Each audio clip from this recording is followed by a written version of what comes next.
सामने खड़ा हूँ और मुझे ये अलॉटमेंट लेटर दिया गया।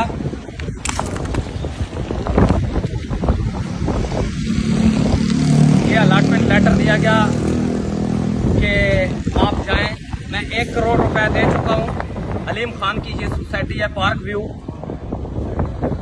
और मुझे यहाँ के ही बंदों ने, अदनान और तौकीर राय और वकास, उन्होंने कहा कि जनाब ओवरसीज में आपका प्लाट है ही कोई नहीं, और उन्होंने मुझे ये भी कहा कि हम आपके मौक़िफ़ की तायीद करते हैं।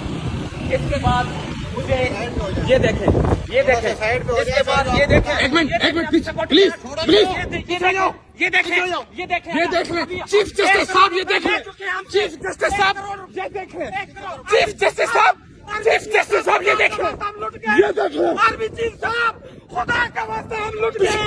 आर्मी चीफ साहब, खुदा का वास्ता है, आर्मी चीफ साहब हम लुट गए। 1 करोड़ रुपए मैं दे चुका हूँ, 1 करोड़ रुपए मैंने दिए, और मुझे ये प्लाट दिखाने के लिए गए तो कहते प्लाट है ही कौन। खुदाया मैं कहाँ जाऊँ, ओ खुदाया मैं कहाँ जाऊँ। या अल्लाह, ओ या अल्लाह, ये क्या हो रहा है मेरे साथ। या अल्लाह, 1 करोड़ रुपया मैंने दे दिया।